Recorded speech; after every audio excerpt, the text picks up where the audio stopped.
Shalom,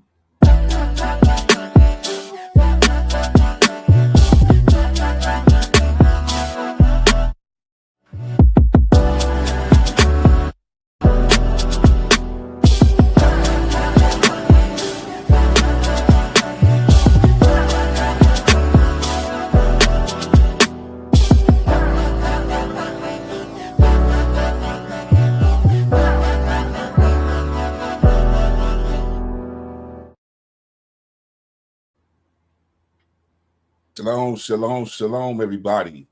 Welcome back. It seems like it's been a while. All praises to the Most High. Thank everybody for joining us tonight on the One Flesh podcast, hosted by the Chasers of the Way, which is in conjunction with taking a deeper look. And we'll be taking a deeper look at marriage on this channel. And all things to make us better, so we can walk worthy of the vocation wherewith we are called, with our lowliness and meekness, forbearing one another in love. Hallelujah. What's up, my brother? My brother, Shalom. What's good, man? Wow. It do feel like a long time, man, since we did this on this marriage thing. So yeah, I'm excited about that. Yes, sir. Yes, sir. All praise. Now, how's your day going so far? How did it go? My day is chill. I had to take my wife to the airport earlier today. She visited her folks. Her folks are in their 80s, and I never begrudge her that. They're in New Jersey, so yeah, her mom wanted to see her. Pay for a little trip for her that way, spend some time with her, and her dad. There's some some things that come with age for him. Yes, so whenever there's an opportunity for her to have some days off from the job and stuff like that to go see him, her mom wanted her to come that way. So yeah, she's up there. So just me and the kids out here doing what we do, chilling. And yeah, she be calling us all day long, and she'll be calling us again later. She might be logging on tonight. We'll see. But yeah. Yes, sir. That's all praise. Shalom out there to Agent Z. I see him up in the Chizat. The agent, the governor. What up, bro? Yes, sir. Bro? All praise, man. I feel good tonight. I feel real good. I was about to ask what's up over in the Woods clan. I know you was on the plantation a little bit, but aside from that, what's going on your way? Man, we just had to work today. Got to work tomorrow. Got to work the rest of the week. So I ain't complaining though. I'm just thanking the Most High for what He's doing, how He's providing. He's keeping it intact, keeping it afloat. Just you learn as a father. You thankful for the little things, thankful for the little win. Yeah. The things that put you ahead, to keep you from backtracking. I love that, man. Right. Totally. I love that. All praise. Go ahead, bro. I said I totally understand. Totally, man. Shout out to Sister Tracy up in the building. I think that's Sister Tracy. Tracy. What a Sister Soldier up in the spot. How you doing? We got Sister. Man. Go ahead, and we got Sister Tasha up in the spot, coming in, wiping her feet off at the door. Please, if you feel free, like, share, subscribe, slap a like, comment. Please interact with us in this. We think it's going to be an interesting topic, a fun topic as usual. So with that being said, I want to toss it back to my big brother, the big homie G. As I call him, you guys know him as the beloved brother, Suka B. Maccabees. That being said, let's get on with this topic, man. Let's see where this go tonight. I'll be interested to see the edification you bringing, bro. Man, it's interesting, man. I heard Memorial already say something one day, but I've had this thought for years. What you want to say to your people? These are your people. Yes, sir. It's a lot of your people. And I was praying today when I got off work and during work. I was saying, I prayed the same prayer that Solomon prayed. I said, show me how to go in amongst all your people. Powerful. Not trying to be the popular guy. Yeah, just not trying to be the popular guy, but I want to be the one that brings your life-changing word that we can get on and become what you call us to be. Yes, sir. Yes, sir. Yes, sir. Be who you said we are. That's definitely a prayer of mine, man. Yes, sir. Yes, sir. And it's crazy. It's definitely a prayer of mine. And go ahead. It's crazy to your point. if and if the people that are listening, whether it's to us, to anybody, I would encourage you to really discern the spirit of the people and why the titles and stuff that they pick, etc. Because I mean, a lot of people are doing stuff for just clicks and likes and stuff like that, but you want to definitely be among where there's genuine edification. you know um like I said, to me right now, if you're not talking to me, this is just me. If you ain't talking community and building with brothers instead of trying to get the tea, you really ain't talking nothing in the Most High, man. You just a tinkling cymbal in the sound of brass in my eyes. So that, when you talk about the climate today and what we need to be talking about, building community, building relationships, restoring and healing, which is what you're endeavoring to do through this one flesh. I think that is the voice that needs to be in the land more so. Not that everybody's entitled to my opinion, but you're gonna hear it from me anyway. But I yield. All praises. It's Yeah. just that when like I always say, man, I go back to the day after my wife had passed, and when he asked me this, I asked him a question. I said, "Why did you give me the understanding now?" Mm, Still ponder on that question. I mean, like I said, how do I have this desire even more so to talk about it, to share about it, and just to share mm, my story and share it along coupled with your word and the things that you have taught me. right. So when we got to this title today, I was like, "Ooh, this is a heavy one." It is. It is. Thank you. I was privy to some of the talking points you had sent me, and I was like, it caused me to look at some stuff like, how do I go about this, or how, because I guess as a husband, I don't want to overwhelm my wife, if that makes sense. Yeah, it makes But sense. but at the same time, I want her to know and understand things from a scripture standpoint, or know what I know, or how it is when you get that inspiration, that nugget that drop in your head. You like, oh, baby, you got to hear this, and she may not be in the Facts. mood to hear it. So, Yeah, they totally different from us in a lot of ways. yeah, Totally different from us in a lot of ways. The things we get excited over when we're in the Word and the Most man. High is revealing something to us. Sometimes, Hmm. okay, baby. You're like, how you not excited about that? Yeah, You yeah, know what I'm saying? yeah. But like, like that I'd be was for like, did you, you? baby. That was for you. I'd be like, did you already understand that? Like, no, I'm, but Maury is on. Okay, all right. Bad timing on my part. Shout out to Sister Rose in the building, and the brother House of Benaiah. Shout out, Aki. Shalom, Maki. Welcome over here to the One Flesh Podcast. All praises. It's it's something, man. And as I was doing my research and just rolling through the scriptures, it's hard not to get stuck at certain things. Hmm. And you have to press on. You have to press on through. Because you know how we get stuck on a few words. We, Yeah, we get stuck on a sentence that the Most High just stated, yeah, and where they're unpacking that thing. To my more, he said, "Wait a minute, let's just sit right there." And I yeah. find myself when I'm reading and studying, I'll be sitting right there for a minute Yes, sir. Yes, sir. and referencing the scriptures to other things and letting the Most High speak and letting give the unction of what's to be said or just something Hmm. He wants to say regarding it to me. Hmm. Yes, sir.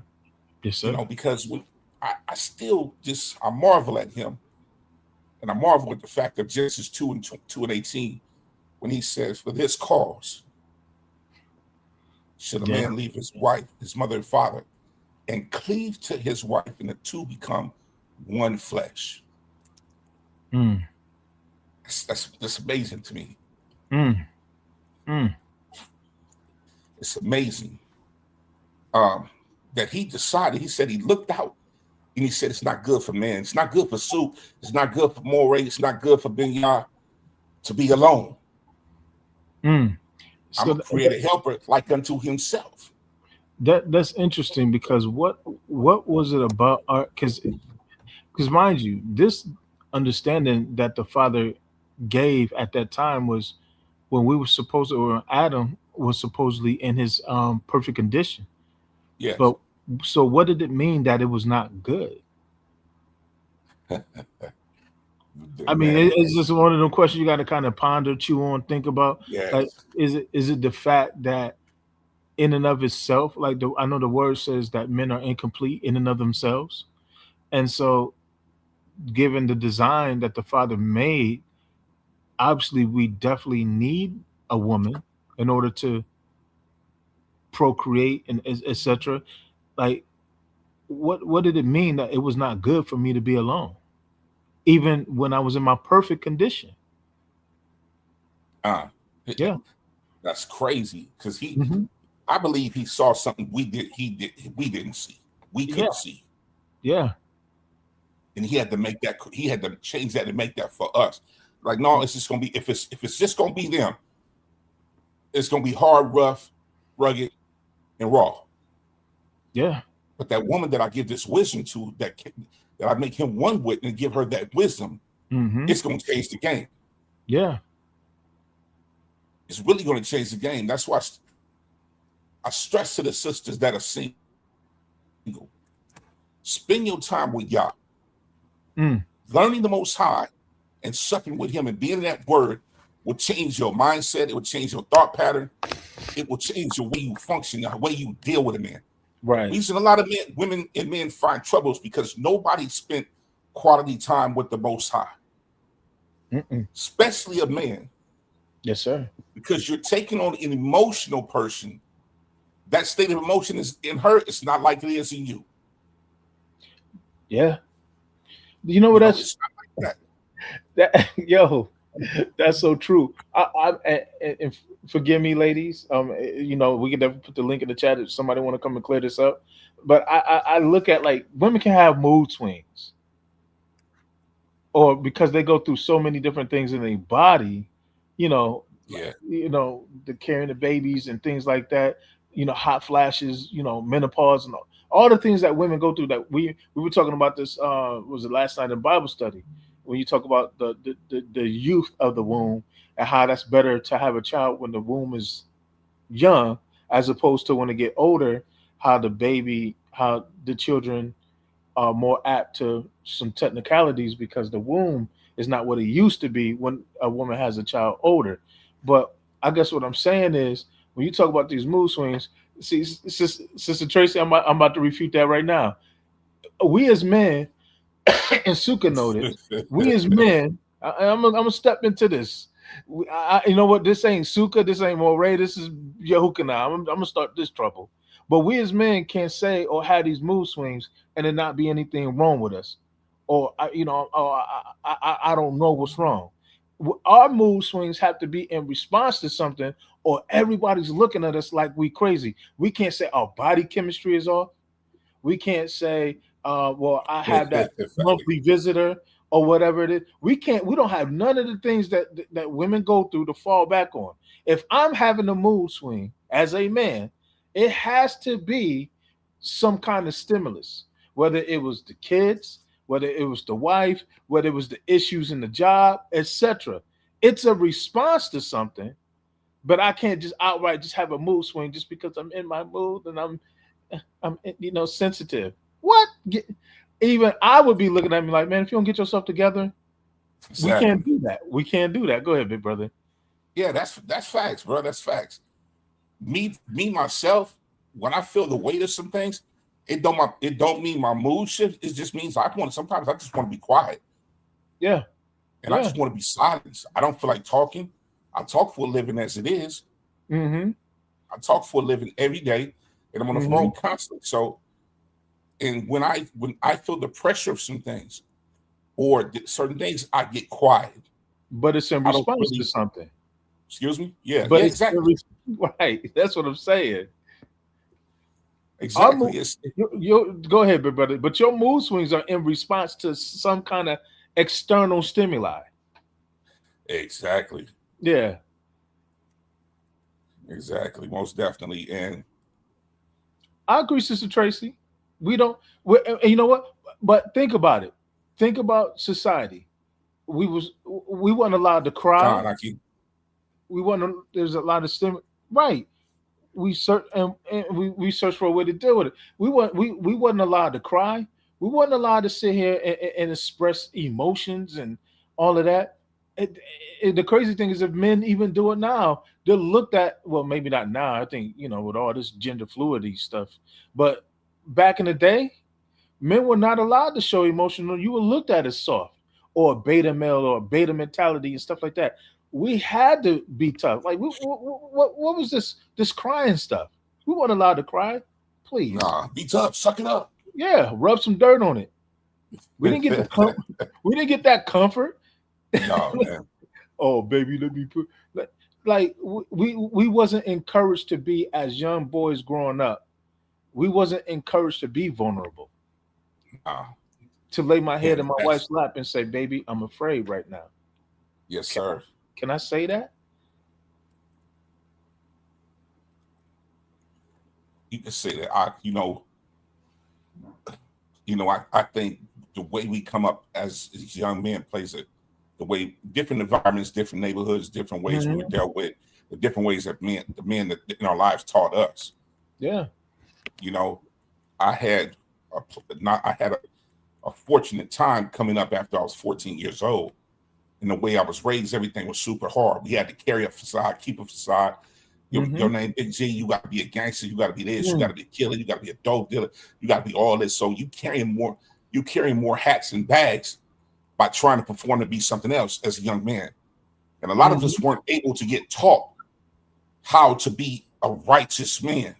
We weren't taught. Nobody took the time. I'm speaking of my own experience. And nobody took the time with Suka. Nobody took the time. That's why I take as much time with my kids now as my sons now, because I was just telling my other son, I want you to be a million times better than me. Yes, sir. I said, I didn't have what you have now. I had nobody sitting here holding my hand and guiding me and teaching me things. And you can come ask me questions anytime you want. I didn't have that, son. I didn't have no father figure. I had no mother figure at 14, 15, 16, 17, 18, 19, 20. I didn't have that until I came back when I got dad and mom. Yeah. Literally. Yeah. So it was a lot of things I had to learn to undo as getting older, because I was stuck in my ways in some things. I was prideful in this area because I knew how to do it. I knew how to get it.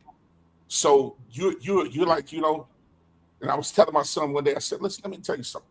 I said, what changed me is I had an incident when I was younger and I wasn't making as much money, but the homies had money. They was climbing.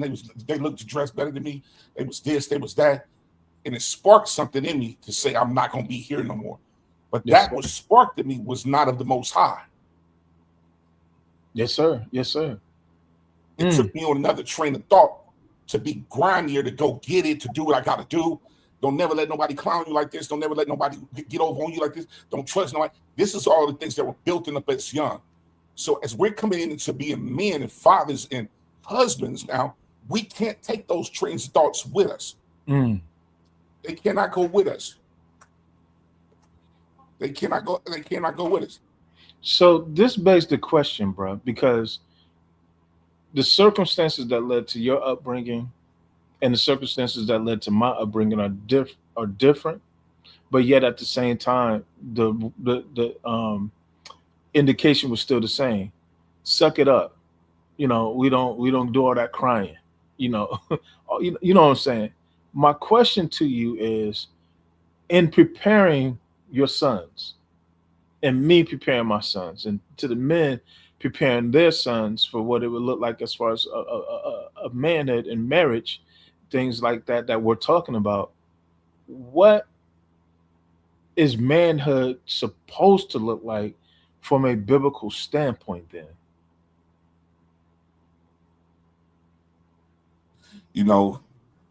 From our standpoint, that's where we fall off right there, because we don't really know our culture. Yes, sir. Yes, sir. We don't really take time to research our forefathers. Yes, sir. To see what type of men they were. The scripture said that David was a man after the Most High's heart. What kind of man was that? He called Abraham his friend. What kind of man was that? What kind of man touched the Most High's heart when he told Solomon, he said, because you prayed that, I'm going to make you the richest and wisest king ever. What was that moment? What kind of man was he at that moment? What kind of man was Noah when the Most High picked him out? So I'm going to keep you and your descendants, and y'all going to roll up in the ark, and we're going to save everybody there on y'all. I look at that man. I look at men like that. What type of man were you? You know, most of them were family people. They were family oriented. Yes, sir. That's why I believe when he said your enemies come confederate against you in Psalms 83, it's destroyed our family. It destroyed our community. It destroyed our structure. Look at the way we did our women over the years. Look at the way our women did us over the years. But you know what I find is powerful about what you brought out? Salakia, my fault, brother. I'll pause for a second. You know what I found that was very powerful about the brothers that you just, not brothers, my fault, because Abraham's a forefather. But when you talk about our forefathers, and you went all the way back to Noah, you talk about David, you talked about several different men. I think the biggest thing for our sons, or for us to teach our sons, is, or help them find, is their purpose in the Most High, because that anchors them emotionally, and it anchors them spiritually, it anchors them in every level and every aspect of their life, because no matter what may come or what may go, they know this is how I warfare, by this prophecy that is spoken over me. Shalom, Sister Miss Jackson Cowboy. But it's those men that you mentioned, my brother, they were men of purpose. And yes, they were. Yeah, go. I could say so much more about that, but I want to toss it back to you. No, you good. I guess go ahead. Yeah. No, please go. I guess what I'm saying is, I know I've always asked the young ladies, what do you know about him? And I always ask the young men, what did you let her know about you? Because the expectation is our women are to come and follow us, to embrace our vision, to help us bring forth, to help us birth. But if she doesn't know it, or it's not communicated, then how can she follow? Exactly. I can agree right there. I mean, you got to go with that, bro. Yes, sir. I agree with that. You know, a lot of times people come into a marriage with no vision. Yes, sir. They have no purpose because they have not found Yah. They have not found the Most High. Like my Mori always say, they haven't met the real Christ. So how can you have purpose and you never met the real Christ? You haven't read the meal. You haven't sat down with him and the Father to sup. So how would you know what you're supposed to do? How? And that's what I say. I strive, and I said, man, I got to know you. You know, because I'm stuck on that. You know what I'm saying? Where he said Moses knew my ways and Israel my acts. I don't want to be Israel in that moment. I want to be Moses. I want to know your ways. Yes, sir. Because your ways is what benefits me. It benefits me as a father, a brother, an uncle, a nephew, a son.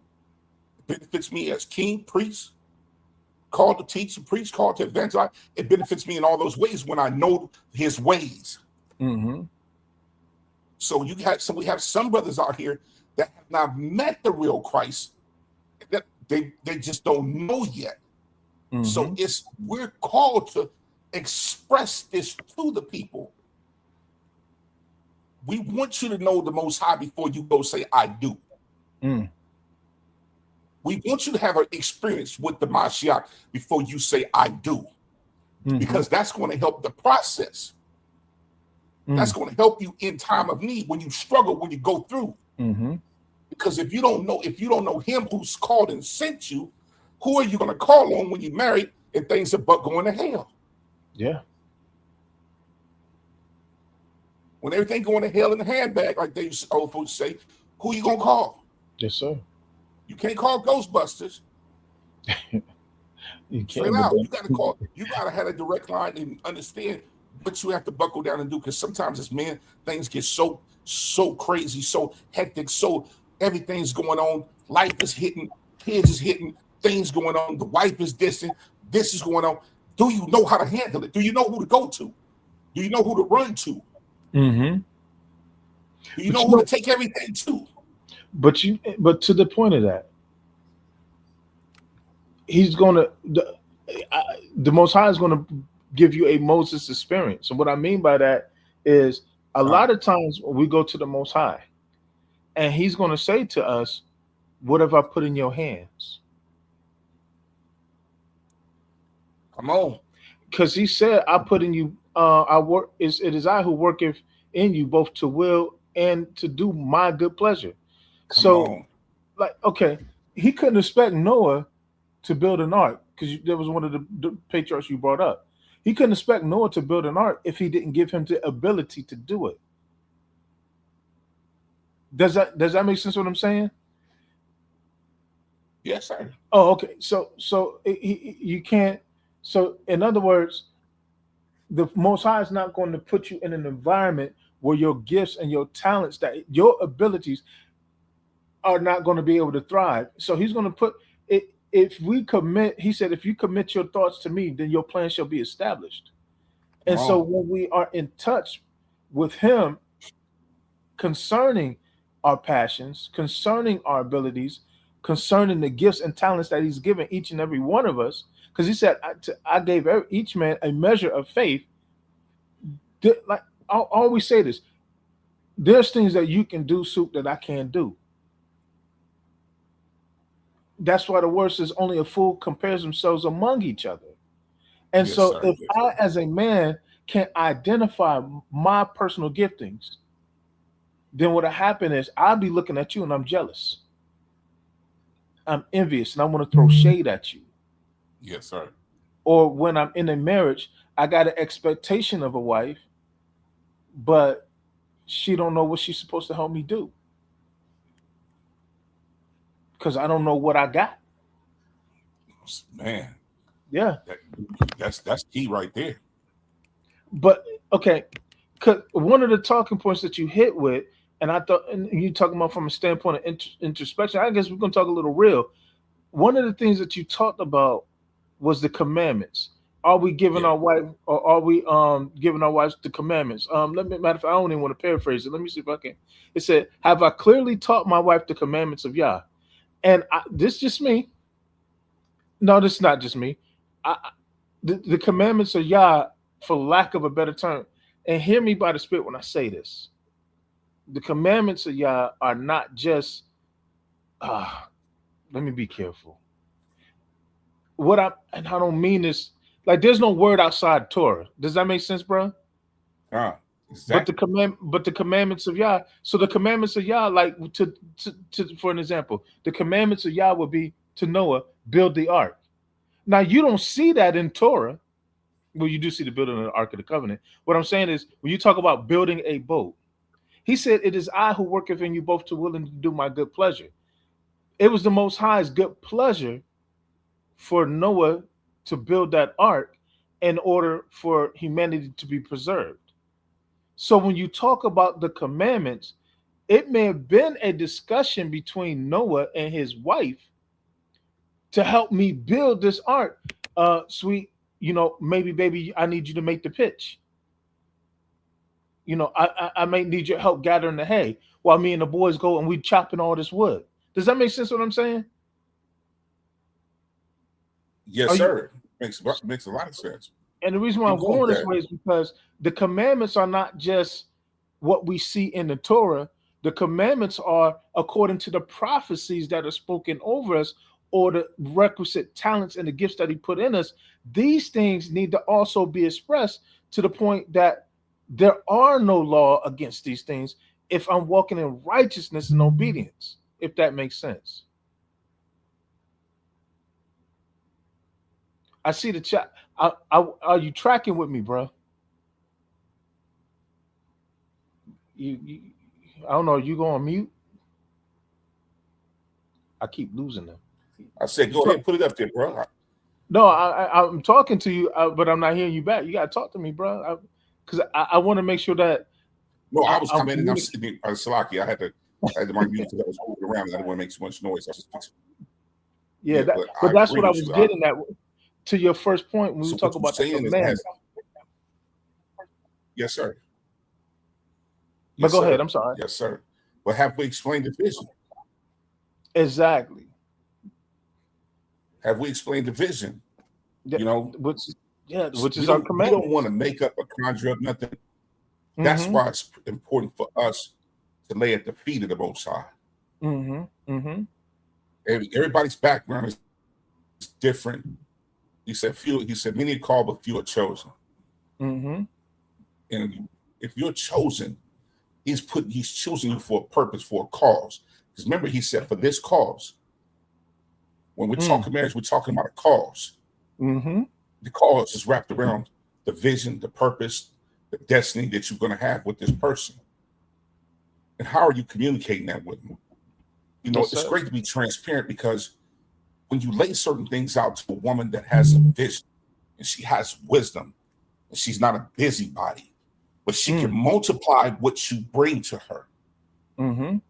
That's the one. That's a one. When she can multiply it, she can bring it to you, and she can take it and she can put it together, and she can see what you're trying to do. Oh, baby, you have one. You one of them. You know, it's a difference. You got to bring something. Huh? But you got to bring something. You got to bring something, man. Yeah. You got to bring something. You got to. Yeah. Only eggs hatch chicks. Or hatch whatever's in it. You can't bring the shit. You can't break the egg casing, because everything what was in it is gone. Yeah. Unless we're expecting our women to believe in it and work immaculate conceptions. Facts. But go ahead and listen to you, bro. Yeah. It's an interesting topic, because we're not here to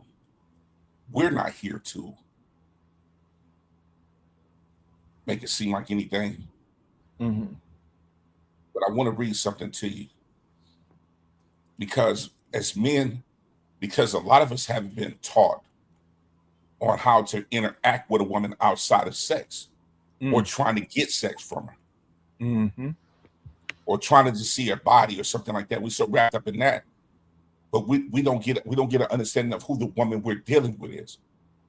You know, the road she has traveled, the things that she has been through. How do I teach this woman, y'all? Are we asking these questions? How do I break this down for her to understand that I can help build her at the same time you're building me? Yes, sir. What can you give me to give to her that we can share together, that we can grow together? We got to start thinking differently. So what are we really asking y'all for? We're asking for a companion, but we're not asking for the vision that's going to sustain us together, the wisdom that's going to sustain us together. I love what Tobit said. Let me read you what Tobit said. Yes, sir. I love Tobit. I love the book of Tobit. There's so many gems in there. You got your book, man. Man, what kind of question is that, man? It's almost Yes, what you need me to grab, bro? Let's go to Tobit, the 8th chapter. You want me to share the screen, or you got it? You can, please. Let me see. Let me go ahead and grab this Tobit. Yeah, I advise a lot of men to read. So Tobit has really helped me in a lot of ways, because I pull so many gems out there that I teach my sons to this day, that I couple with Joshua,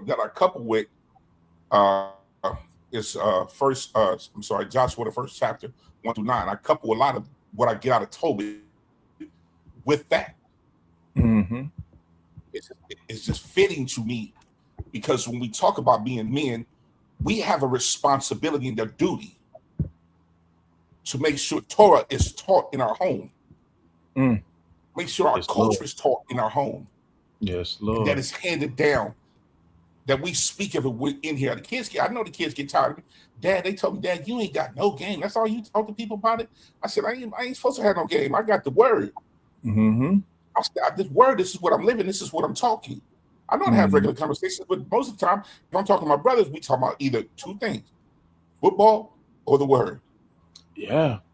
That's our conversation: football or the word. And football season is almost over. What you say, Art? And football season is almost over, so y'all know what we're gonna be on for the next few months. Come on, man. Come on. Facts. We're gonna be on some other stuff, boy.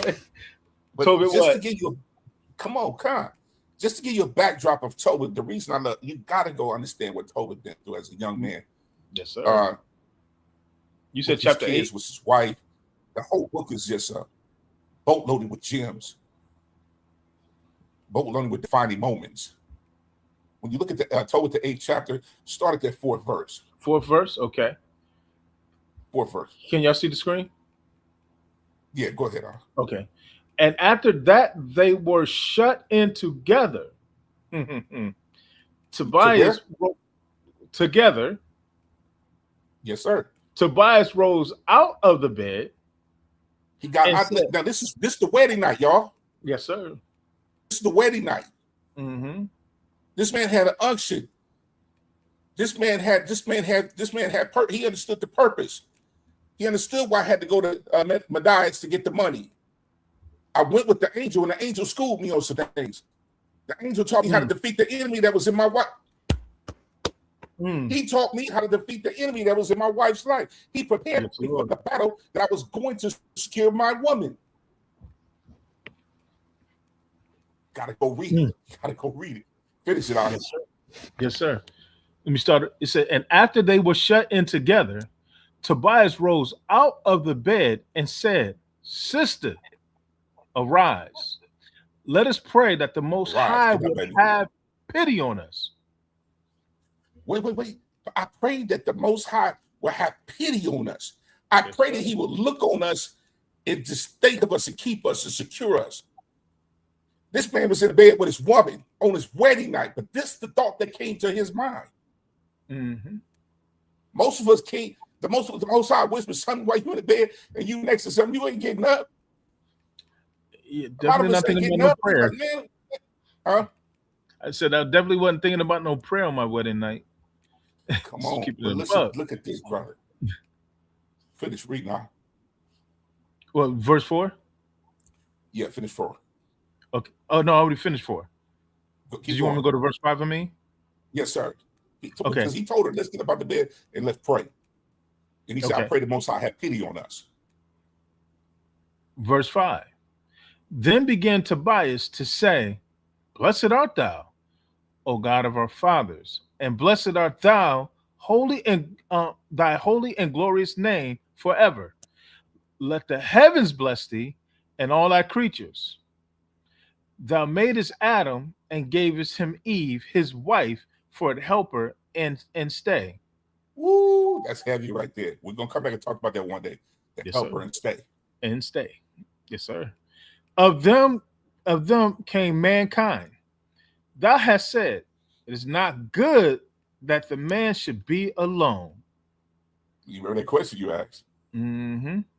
Right. It's thousands of years later. This is before sin. Yeah. Let us make unto him an aid like unto himself. Verse 7. Pause. Yes, sir. If the Most High, if I've chosen you, you are like an aid unto myself. You're a helper and a stay, and you're an aid unto myself. Mm-hmm. Look up the word azir or azir, which means a helper in Hebrew. Or just look up helper in English and look, Google it here, then get what you're going to get with azir. Then you will understand what you are, woman, and why I chose you. Keep going. To your point, before I move on, yes, sir. I think we all need to know that the man need to know what he's getting in the woman, and the woman needs to know who she is to the man, because especially when you look at the condition of us today, we're so separated where it's like I got to get mine and you got to get hers, and the men are against each other, the women are against the men. It's so, the narrative is out there is so damaging to black. So I'm gonna say especially black men and black women, where the desire to excel above one another, and I ain't gonna be beholden to no man, and all this other, and the man looking at you, you weak, and all this other stuff. We really have to change our attitude towards one another, because when you go back to the original purpose, to your point, what the cause was, none of this that we talking today was in that cause. But I yield with that. You said verse 7? Yes, sir. I hate. And Yeah, keep now, O going. Lord, oh, my fault. And now, O Lord, Now, oh Lord, now Most High. I Keep going. take not this my sister for lust, I but take not this uprightly. my man. That's powerful. Yes, sir. Even though when I seen her, I like the way she looked. She fine and all that. Mm-hmm. But that ain't why I'm taking her. Mm-hmm. Mm-hmm.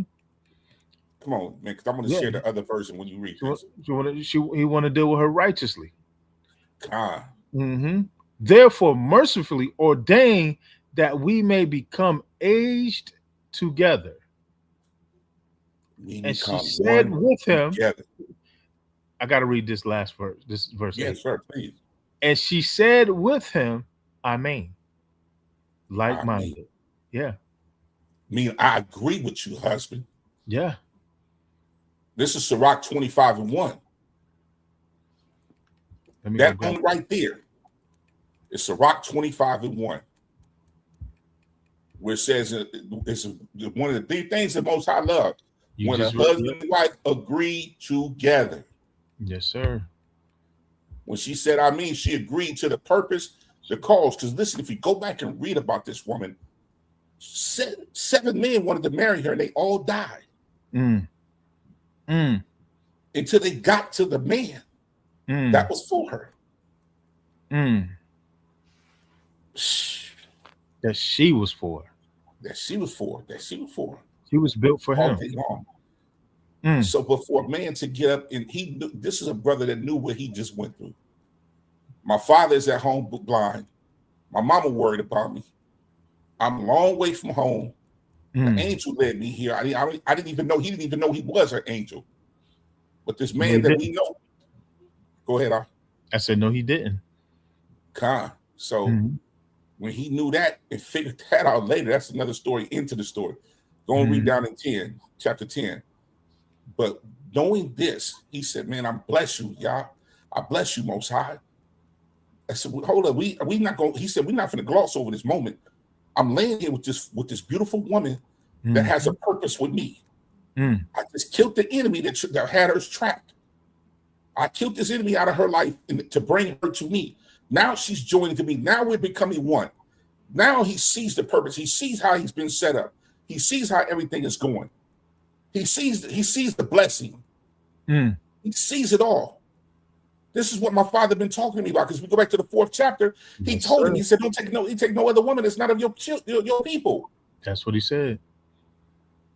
So I got a woman that's of my people, that's of my family, that love the Most High like I do. She went through all type of stuff. Now she's ready to be with me so we can go on and do what we got to do. We both been through something. Now we on our knees on our wedding night in this bed, in this wedding chamber. And before we get this thing cracking and get it started, sister, he said, let's get on this floor and let's bless the Most High. Because all this is possible because of him. When we got that understanding, everything, every breath we take, every move we make, everything is of him. And that's why he gave him a helper like unto himself. Someone that thinks the same way he do.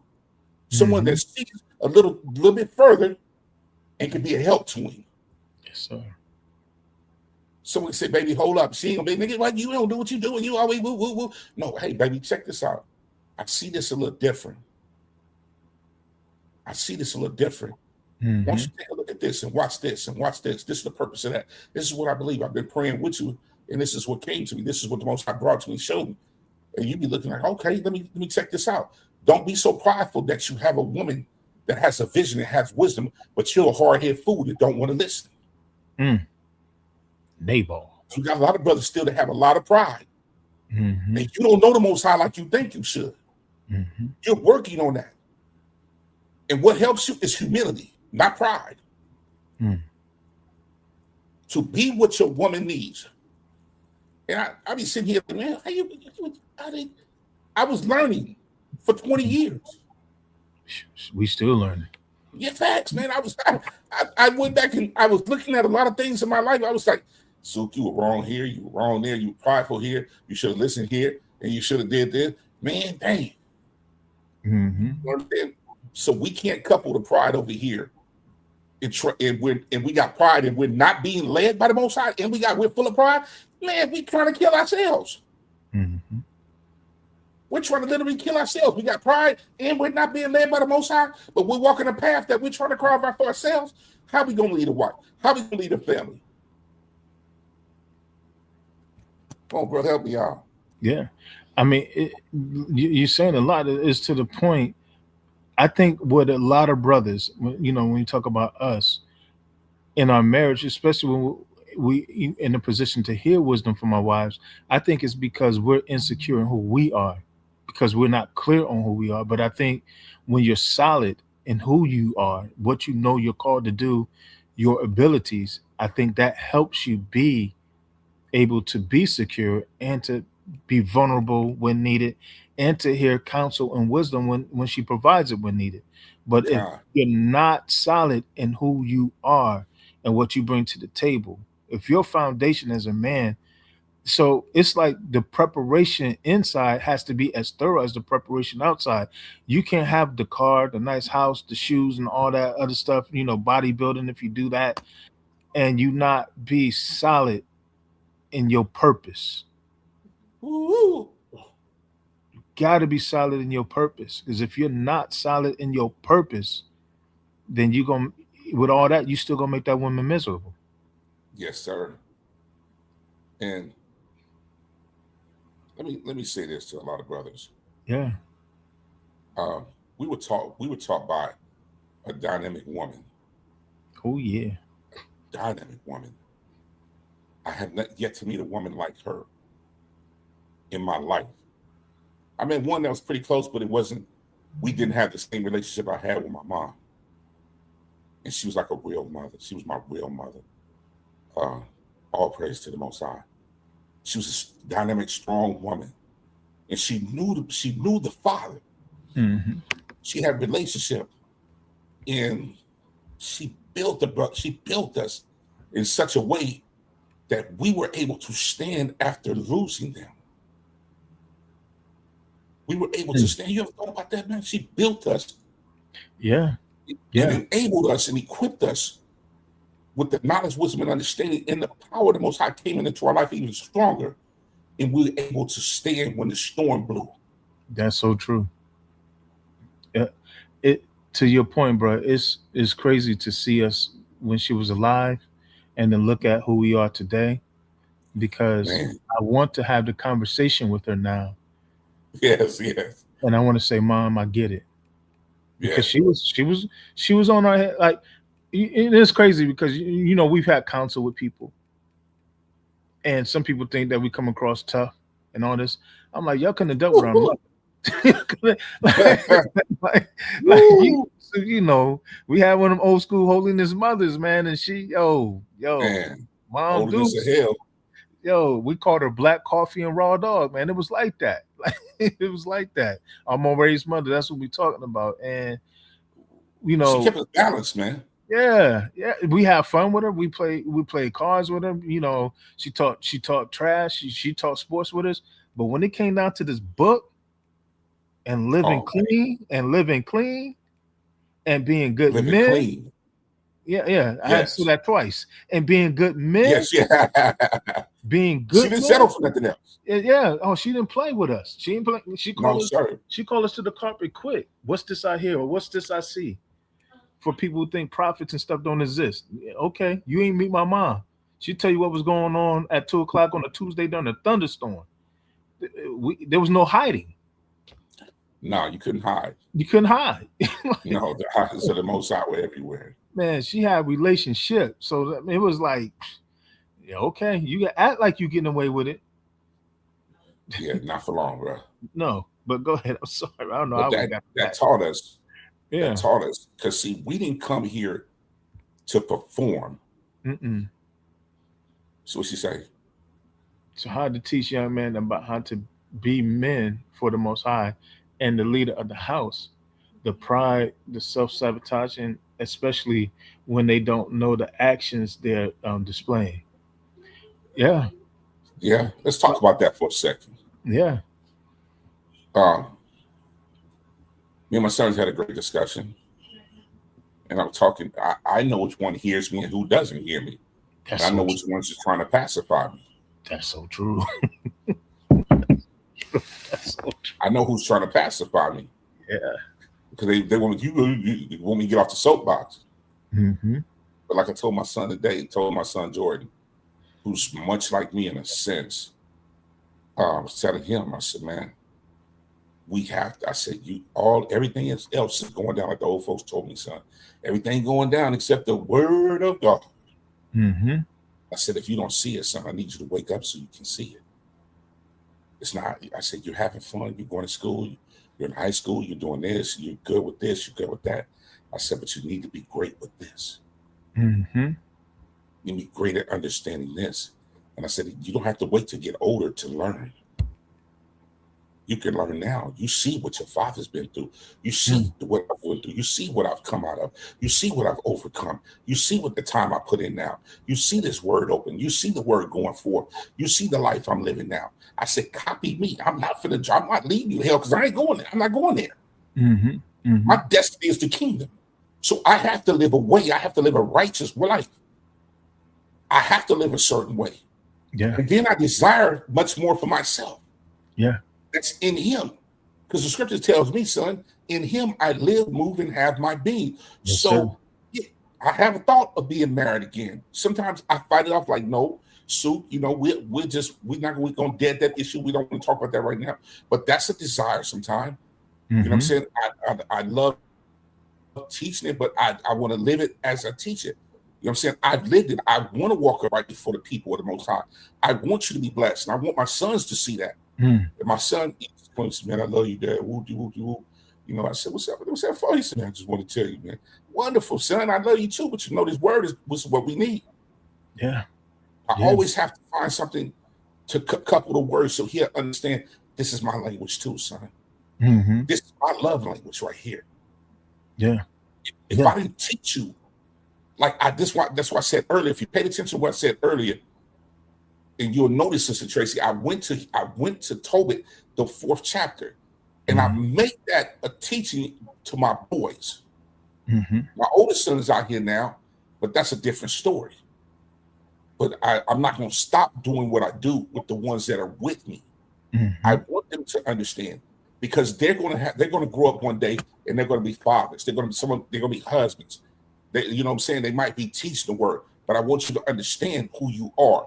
And what fuels us is the word of the Most High, son. Mm-hmm. It's not something we conjure up. It's our relationship. It's our dedication. It's our faith. It's that mustard in us that keeps us moving and pushing towards the Most High, because we know in Him is life itself. Mm-hmm. And I want and I need Him. Now, when you have a man that wants and needs the Most High, is chasing the Most High, looking for that, you got somebody. But you need a woman the same way. Yeah. Mm-hmm. I mean, Hezekiah said in the song, and I'm going to give it to you right now. He said in the song Pure, we listened to it the other day. He said, I want a wife that loves you more than she loves me. Mm-hmm. That's it. I love show your people that they royalty. Yeah, I love that song. That's beautiful. That's my God. Yeah. And I'm like, man, I hear the words you're saying. You got a woman that loves y'all more than she loves you, she going to be with everything you need. That man, look. You got a man that loves y'all more than he loves you. What you complaining for? You up here talking about spending time with that man is with the Most High. The Most High is gonna pull that man coat, tell baby, go spend some time with your wife. Take your wife here. Do this for your wife. The reason a lot of men are spontaneous because of the spirit of the Most High. Mm-hmm. I was spontaneous because y'all put things on my heart. Mm-hmm. I would go out and buy things because I wanted to see you smile. I wanted to see her smile. I wanted to see the joy on her face. I wanted to hug me real tight. I know she did if I asked for her, but it's nothing like the spontaneity. The Most High knows how to create these things for us. Right. He knows how to keep the spark going. He knows how to do that. Mm-hmm. He knows what to give you to say to her. Mm. But that comes from laying under his toes. Mm. Mm. And that's what a lot of us don't want to do. We want to come to him with complaints. But where's the gratitude? Where's the desire to be better? I want to be better for my family. I want to be better for my wife. I wanted to have a better experience. So that will cause her to go deeper in him. Mm-hmm. So we have to learn some things, and we got to unlearn a lot. This old American dogma, this European culture dogma, it's not for us. We didn't do our women like this. We didn't treat marriage like a fresh pair of drawers every day. We had purpose when we went to the altar. What? To sacrifice our life for what? The purpose of the Most High. Because he said, all right, this is the cause I give you when you come to this altar. Man, come on. That's why he jumped out that bed. That cause pulled him out the bed, the thankful, the gratitude that I got somebody, and I wasn't even planning on him, but I had a thought in my head. But you put me on the road. See, this is what I love about y'all. The father said, go get the money. Yes, sir. Yes, Father sir. didn't even know when he was sitting in the Magis, whatever you call it. He said when he was sitting, he didn't even know. Now, how does brother come out of nowhere and said, man, I'll take him. I got him. We're going to woo. He said, all right, man, thank you, blah, blah, blah. And he took him to get the money, but he said, let's stop at your cousin's house on the way back. It's a girl there. She's been through such and such, and that's your wife. Can you look at the setup that the Most High did? Grab the items on the way. Come on, man. He got the items for the future. Yeah, the fish. Oh, come on, man. Yeah. That's what I look at, man. I'd be like, Pops, dang. You did a thing for Toby. Yes, he did. I prayed in my life would match something that you would do something like that for me. That's the type of desire I have when I see that. I desire what he's done for my forefathers that were righteous before him. But you know, the beautiful part about what you're talking about is twofold, I think, when it comes to us as men and to Sister Tracy's comment. One, we have to be willing to be accountable. You got to be willing to be accountable. The word says that a brother is built for adversity. One thing that's really bad in Israel is we don't. So I'm just gonna be real about us men. Shout out to Brother Briggs. Shalom, Brother Briggs. But we don't like to be vulnerable. We don't like to be accountable. And so, especially, I know we've had several instances where there's issues going on where the sisters will reach out for support. But before we can righteously deal with and judge a matter, we got to get the brother to the table. But the brother don't ever want to talk. Well, I don't know them. Well, that should really serve a purpose in the fact that even if you don't know someone, but they're willing to sit and labor with you, that lets you know that we don't come into this thing with an agenda. Like, we don't know her, we don't know you, but yet we're willing to sit and talk. But the word says, according to Proverbs 17:17, a brother is built for the day of adversity.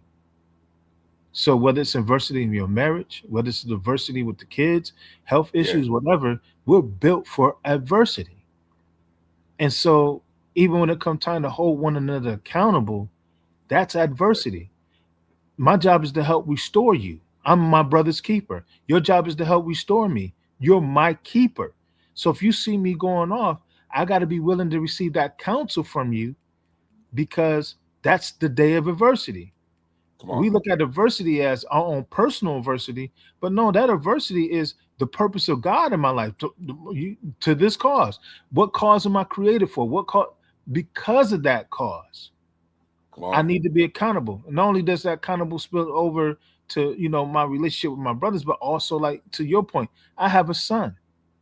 And so if I'm not only accountable to my brothers, but I'm not accountable to my son, then what's going to happen is I'm not going to be transparent before him. And my father didn't know a lot of Torah, had to understand that we had today.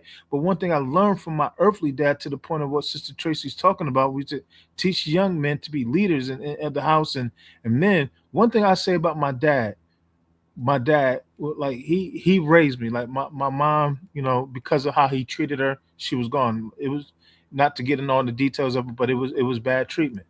And my mom left. So I was raised by my dad.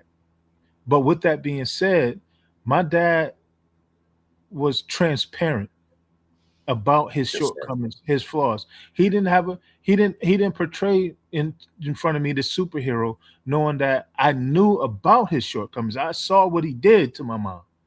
And so understanding that, I got to see him grow. I got to see him change. And so when it came to certain transitions in my life, I remember the conversations that me and him would have in the backyard where he would say, son, this is what I messed up at. And so those are things that I modeled with my own son, because I believe this. If I'm David, I will slay the giants. I want to build the temple, but I got to kill the giants. I got to kill the enemies, the generational curses, the things that plague the men in our family all this time. And I got to say, son, this is where we failed at, but this is where you can win at. And if you have this mind, according to keeping the Most High first, you're going to win in these areas where your father failed at. So as bad as I want to build this temple, son, there's blood on my hands, but you don't have to get this blood on your hands. You have no business fighting the same fights that I fought. If I kill these Goliaths, then you don't have to fight the same Goliath. And so that's been my mindset of raising my son the way that I've raised him. So yeah, he's going to have his own struggles, but it won't be that issue. It won't be seeing his dad do what my dad did to my mom, etc. He won't have the same problems. And exactly. and being able to be vulnerable before our sons and say, listen, son, this is why I'm on you about this matter, because I failed here. And you don't have to fail here. We talk the same, like we saying the same thing, did y'all? Yeah. Because we got to be honest. We got to be honest. I told you. I can't. Let me say this now. I'll throw right back to you. No, finish, my dad, despite all his faults and flaws and stuff, my dad was my first superhero, and still is it. And I'm 50 years old, and my dad is still a superhero to me. He's the man. I don't care what nobody said. And listen, I don't agree with my dad. Me and my dad had some arguments. I'm talking about, like, even recently, arguments. I've shared them with you, Sue. You know, I don't. Me and my dad don't see eye to eye. I don't agree with my dad, but that's still my dad. Like, that's the dude. When I hear his voice, I feel like I'm 12 all over again. Like, that's my hero. And so when I deal with my son from a standpoint of being a father and authority, you see my son. He's a big boy, but he respects me. I've literally seen my son on the football field take other 300-pounders and throw them like they were nothing. But when it comes to respect for his father, I'm his first hero. And I understand that. And so because I understand that, I got to make sure that even in times of frustration and disappointments, that I got to be honest. Yes, sir. Because yes, sir. I told him, if I don't live by the standard of this word, check me. And if I still don't change, leave me. And leave me where I'm at. Yeah. That's beautiful. With that, I yield, brother. Go ahead. No, that's beautiful. I agree with you. You know, we were talking. My son finally did something we had been talking to him about. Mm-hmm.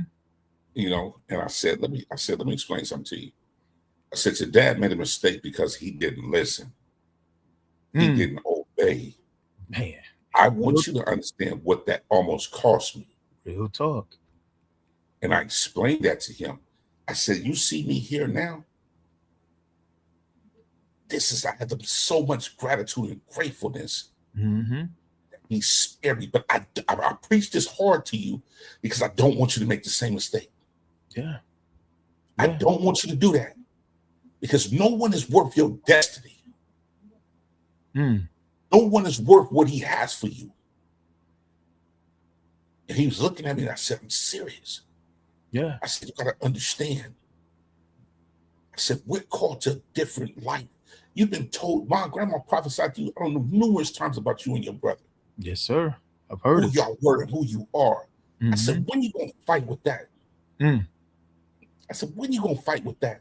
When you going to know your worth? Because your worth is wrapped up in the word of the Most High. Your worth is in what he prophesied to you. Your value is in his spoken word over your life. Mm-hmm. And who can stop that? I said, stop trying to resist his will. I said, who y'all has for you, she'll be there. Yeah. She'll be there. Hold your horses. And when I tell you just go, I said, don't go run, frolic, and do all that stuff. I said, you gotta learn different, man. I said, sometimes you know what's crazy? I said, you and your sister someone to like sometime. y'all got to hit y'all head and fall down in the ditch, and here we come. But I'm trying to save you from that. Don't do that. I said, I'm not going that route that I went. It's not about what Super wants, it's about what he has for me. I'd rather choose what he has for me over what I desire. Because sometimes our desire can be askew. Because we're looking through fleshly lenses. Yeah. We're not looking through the cause. We're not looking for the purpose. We hear no love. All we see is a big button and smile. Yeah, yeah. Can I shift it a tad bit? Yeah, please shift it, Aki. Come on. Because there'll be a lot of emphasis on the sons. But how does us making these transformations and trying to live right impact our daughters? Because I will say this, a lot of times I feel, this is just me, and I'm being transparent, my daughters will hear me, but sometimes I feel like there is a disconnect there because maybe the message doesn't, especially with daughters, the message doesn't come gentle. Like I can talk to my son like a man, like, hey, but with my daughters, it can almost appear to be that I'm overprotective or overbearing. Yeah, you don't want me to go nowhere. You don't want me to, man. Yeah. The Bible told me. Yes, I lose sleep over you. I lose sleep over you. Come on, man. That's the book. I can't go to sleep to you in the house. Right. I don't go to sleep literally, big out till they're all in the house. Yes. But to the point of that, it's like it's an interesting dichotomy that because it seems like with daughters, you don't like. I can be tough on my son, but with my daughters, if I approach my daughters like I did with my son, I push them away. Yeah, me too. And I'm like, what are you doing? Because you want them to know the truth, and you want them to meet young men that are in the truth, and your job is to protect them. But how do you effectively protect daughters who, the moment you chastise them, they offended? Offended ain't the word. Oh, you don't want me to do that. I just try to have fun and live my life. Nigga, shut up and sit your butt down. Let me tell you what I see. I'll show you the dangers that you don't see because you wrapped up in your nasty, stinking flesh. That's how I have to bring that out at times, especially with this one right here. Shamadoa. I have to bring it out. Hold up, chick. Is she nearby? I don't see what I see. Is she nearby? Tell Dodo I love her too. She in the bathroom talking on the phone. Okay. Yapping the gums. Then I said, you act like I don't see. I said, y'all, the crazy thing is, I had to tell her one day, I said, you trying to judge me for a mistake I had. I said, that would be your downfall if you hold me to that. When you see the product, you see the result of what the Most High has done. See, that's the problem with a lot of people. You know what I'm saying? If they'll see where you erred, but they don't see. Now you blind and can't see where the Most High took me and elevated me and moved me here. See, and that's something as men we got to let go when we're in relationships as well. And I teach my son and them the same thing. I said, listen, man, you got to learn to forgive and live. And I was telling her, I said, listen, back to our daughters. We try to keep you safe, which is a natural instinct the Father put in us. It's an instinct. And then couple, what you say, how? Like you said, it's an instinct. Naturally protecting my daughters. Exactly. And I see a lot of things you don't see, baby. Remember, I was in the streets at one time. I know what game is. I can hear it. I can see it. I can see you when your friends are wicked and you blind. But oh no, that's either Uncle Gerald, yeah, whatever. Okay, I remember when you would do such and such, and then Daddy, I remember, man, Daddy, but you did such. I see that's your problem. I see that that's you don't want to hear because you like what you're doing. But I'm still going to continue to pray for you. And I pray that the Most High give you an ear to hear one day, that it will change your life, that it will change what you see, the way you move. We think different as fathers. Yeah. Then don't let it be my wife. I'm on some other stuff. Listen, let me say this. You done open up Pandora's box now. I done went hard at family members. I done got calls from family members. My dad, like on the phone, I said, Dad, over my wife, you'll get it too. Like, don't get it. Facts. If you cannot talk to my wife right, Exactly. then tell me and I will deal with her. It's not your place to deal with my wife. I don't care if you dad, uncles. Listen, don't, because then you got to deal with me. Man, She I ain't gonna be understand. bullied. Yeah, Go ahead, facts. big brother. I finally had enough one day. We were living in Hesperia, and I Mhm. was in the office working. My sister called me with some drama. But you over there with Linda, I said, and before she even got tried to get going, before I know it, said, you're damn right. You better shut your mouth coming over here talking about my wife. This is my wife. Yes, I sir. said, she coming for all you Negroes. Yes, sir. I said, let me get this understanding. I'm sick of this now.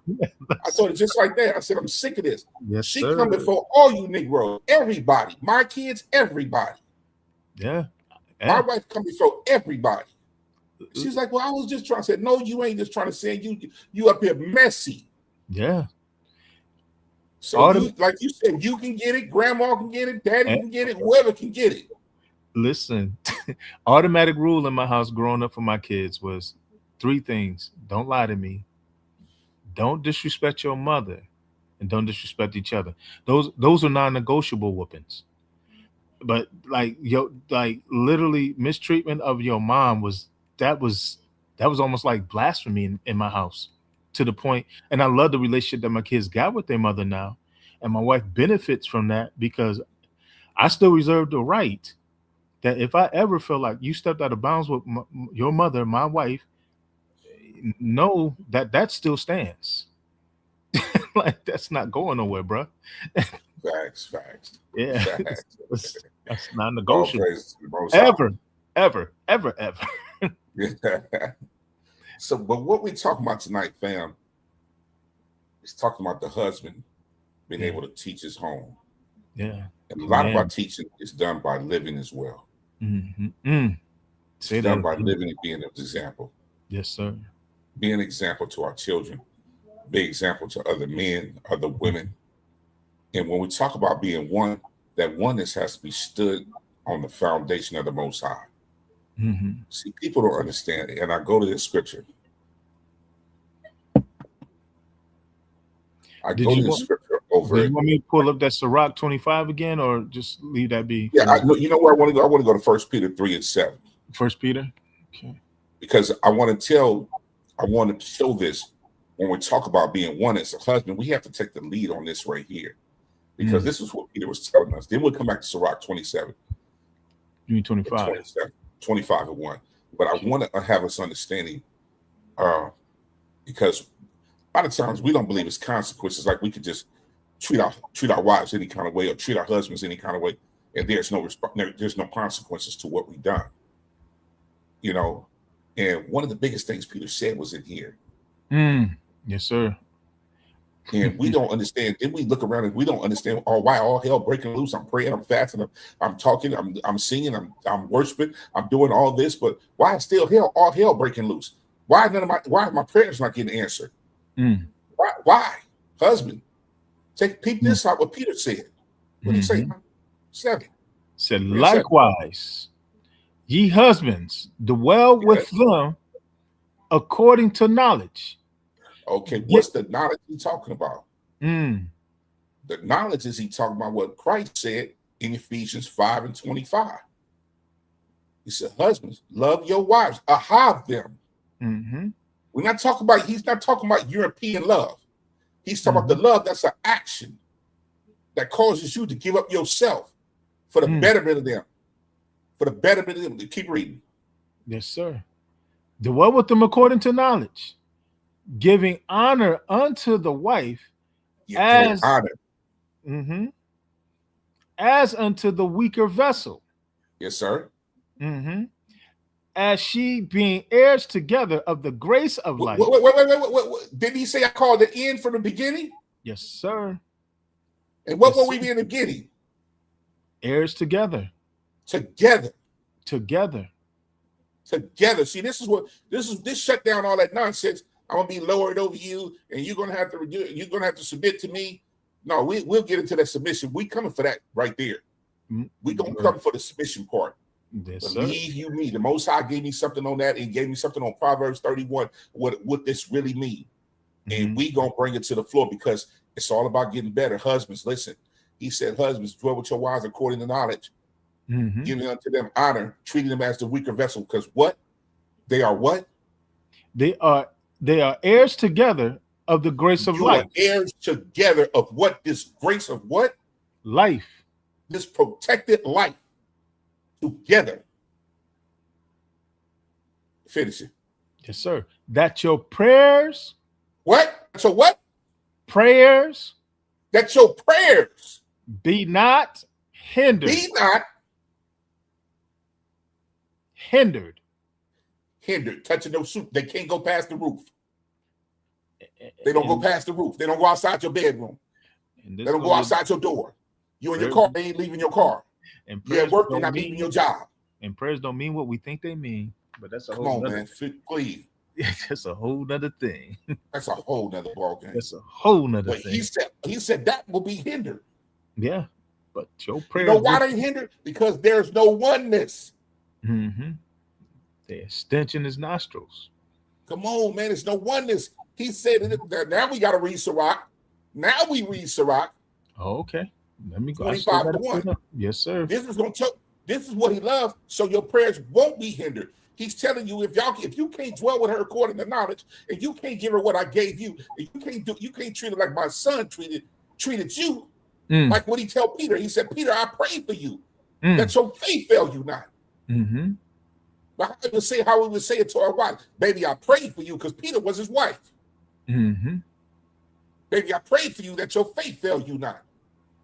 Because I don't want our prayers to be hindered. I need us to prosper and flourish.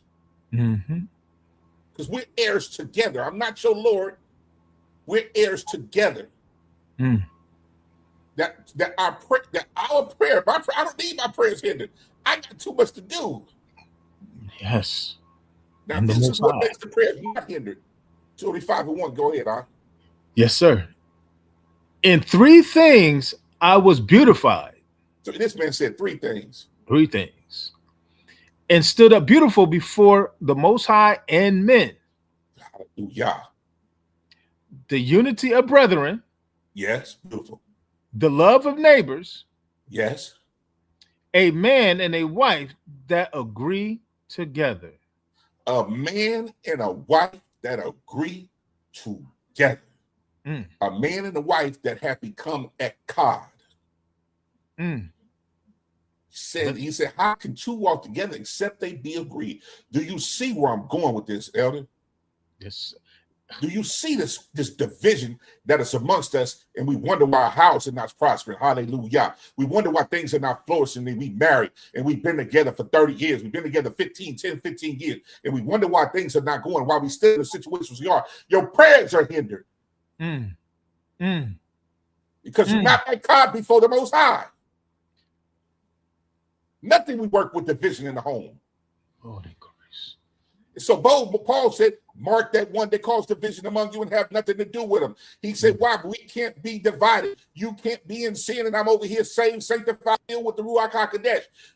We can't live like that. We got to be one. We said we one before the Most High. We have to walk one before the Most High. Or our prayers are going to be hindered. I need our prayers not to be hindered. And that's where it takes that man instead of him saying, Father, if it's me, Father, forgive me. Give me the chance to walk right and make it right. If it's both of y'all repent, get on that ground together, and y'all work it out before the Most High. And don't get up there. That's what I said, man, I'm not going to let you go until you bless me. We're going to fix this now. We'll be up all night until you bless me. Put the love back in me for my husband. Put the love back in me for my wife. Put the love back in me for the house. Give me back my desire that you had for me from the beginning, so we can walk this thing together and there be no division, no separations amongst us, but we are one before you and we smell good to you. So you can rain down on us, Abba. You will hear our prayers. We'll see them being answered right before our face together. Why? Because we are echad. We are a unit, Yah. We are together, Yah. We walk righteous before you, Yah. We're not divided amongst you, Yah. We're not going 2 different ways, Yah. We're wrapped up with the 3-fold cord, Yah. We need you. Houses are suffering because of this mess called division, because of this mess called pride, because of this sin nature. We got masturbators still in the house. We got pornography watchers still in the house. And you wonder why things are not being hindered. You're making choices of your own. You're not inquiring of the Most High how to go. You're not seeking him for what to do for your home. That's division. Because if you're walking with him, man, he's going to be inquiring of him. How do I get to the next step? I got things before him right now that I'm praying for. And I'm watching them slowly come to pass. So imagine, do I want that to stop? Or if I get with somebody, they got to have the same mind as me. Now let's go over to Sirach 7:26. Yes, sir. Before you move on to that, this is powerful. Go ahead, and it's going to be real quick. This is the foundation to community, because it says the unity of the brethren, the love of neighbors. We need to go back and really unpack this verse one day. Yes, because I mean, I see Matthew 25 verses 37 through 40, the unity of the brethren. There's several scriptures on that, and a man and his wife. You can't build community without building family. And just that's a powerful verse. Yeah, we got to talk about that one day concerning Israel. We might have to look at that on the Thursday. But yes, what do you say? Yes, chapter 7, 7:26. Yes, sir. That's a powerful verse, bro. I'm sorry. Yes, sir. Oh no, it's all beautiful, man. You said 7:26? Yeah, I think that's. Oh yeah, that's very familiar. Oh Lord, you starting trouble. We were it's crazy, my brother, my son. I told him once. I said, man, listen, man. I said, man, call your Uncle Gene, man. Talk to your Uncle Gene, man. Uncle Gene is a smart, intelligent brother. He's been married for 25 years, son. Been married a long time. I said, yeah, quite a long time. You know what I'm saying? Go see your uncle, man. Call your Uncle John. He been married just as long, too.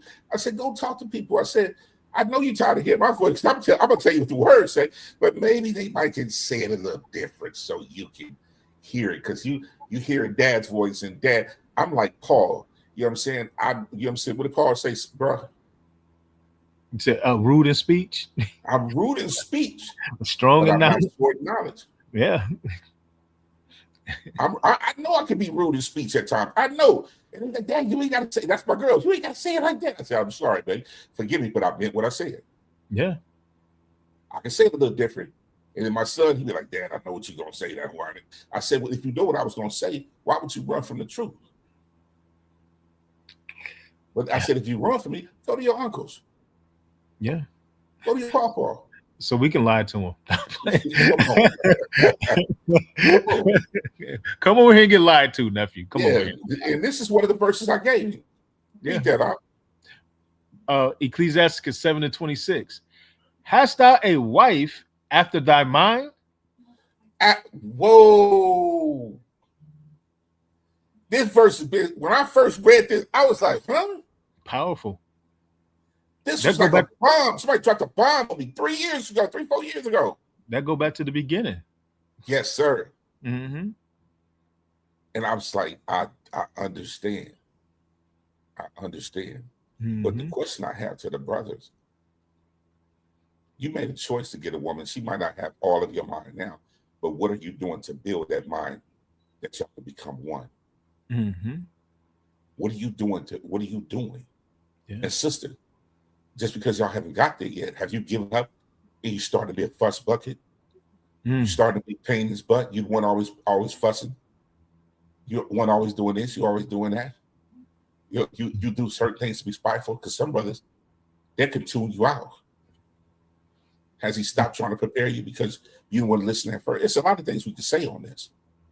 But what he's trying to say is, are you guys one? Yeah. Are you one? Are you Eka? Do she see like you see? Does she believe like you believe? Does she walk like you walk? Is she you? Are you her? Yeah, see, that's heavy. Yeah. Because to your point, the thing is Ecclesiastes, I said the eyes of man are never full. And so, and he said, you have a wife it's asking a rhetorical question here in this verse. It's saying, "Have thou a wife after thy own mind? Forsake Come her on. not, Forsake her not, man. right, but give light, but give not thyself over to a light woman." Woo. In other words, a woman that don't know you. That don't know Like, nothing nor you. yeah, I don't think we as men probably have communicated enough with our sons and daughters. Like when you talk about marriage, that's work. Like I don't want to learn another woman. My wife knows my quirks. Yes, sir. You know, the little things I like. We got a secret language, you know, with each other from a standpoint of we laugh at that I can only I say. had a look. We had a look. Yeah. We had a look. Yeah. We know what that look, man. Exactly. And so there's certain Somebody things, she walked by me and tapped me. I knew that was time to go. yeah. The certain things, like you said, like there's no words that need to be said in certain moments. Come on. And so because of that, when you say you have a, like, I often like you, because with this journey, especially in with the call, and me and her probably one day we're going to jump on together and do a podcast about the call, because with this call we didn't know all that would come with it. And I think about all the women that I was with before her, and I wondered, would they have been able to handle this? Like, man. Listen, my man, listen, I'll be very, so can I be honest for a second, transparent for a second? Please. My marriage ain't perfect.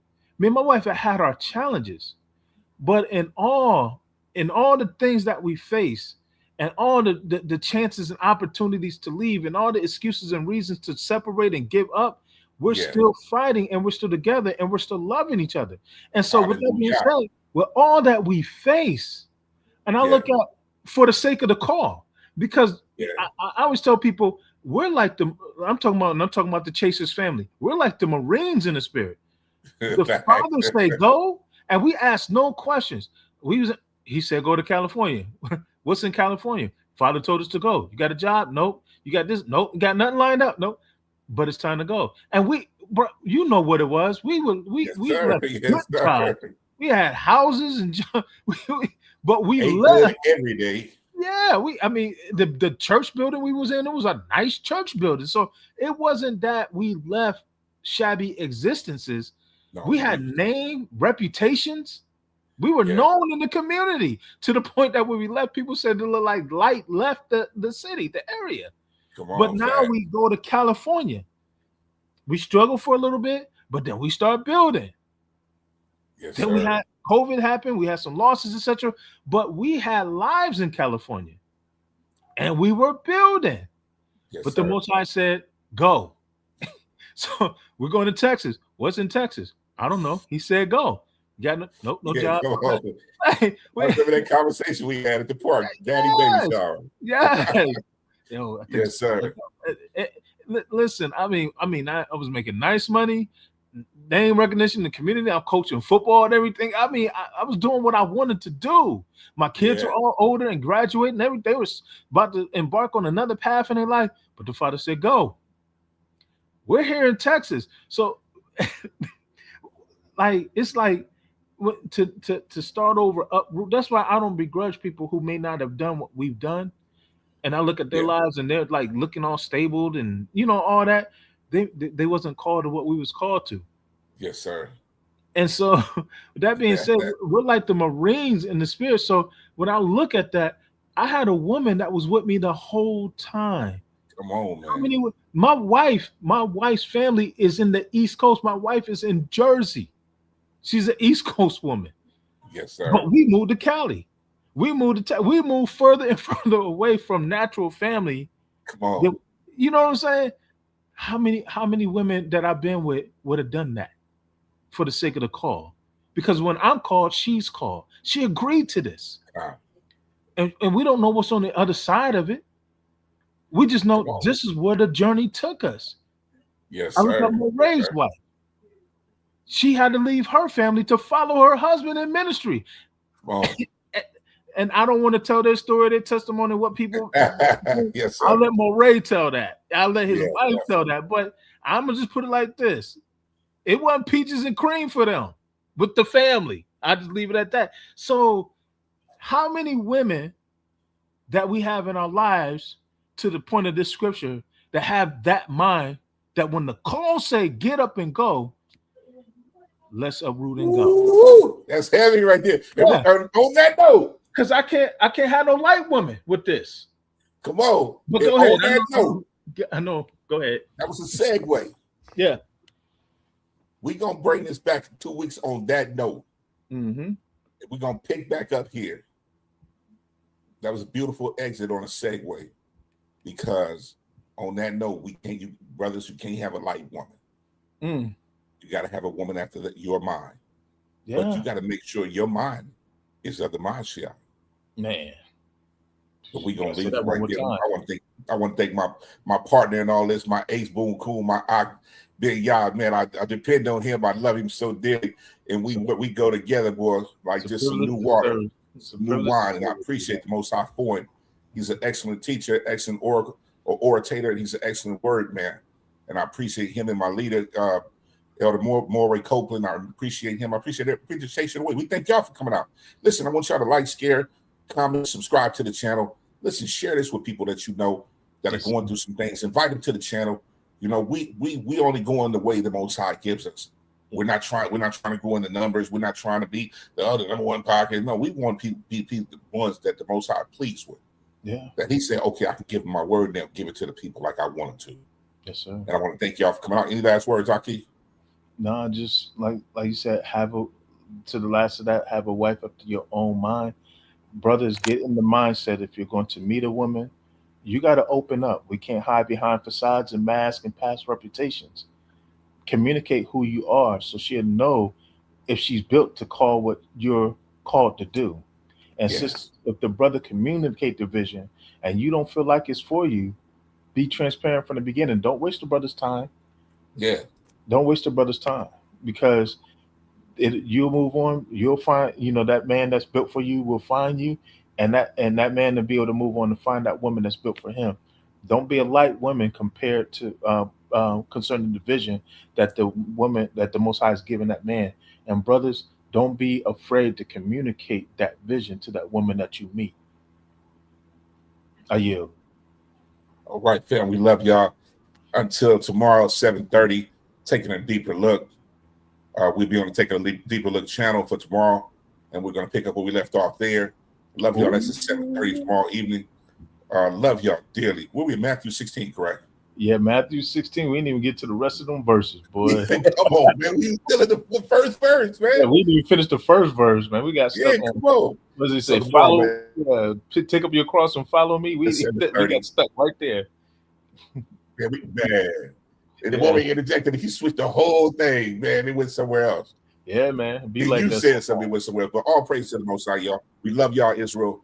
Be encouraged. Be strengthened in your ruach like never before. Trust the Most High and everything. Please don't give up. If you need to reach us, man, go to the website, www.chasersoftheway.com. There you can join the website. We have so many different resources, books, videos, teachings that are up there that are definitely beneficial for you and your family. You got kids listening. We have a youth group that's phenomenal, that love the Most High. They're growing as well. Bring your youth and have them grow with them as well. Yes, so sir. all praise to him, and we want to thank you. And always, we love you. Love you, fam. Shalom.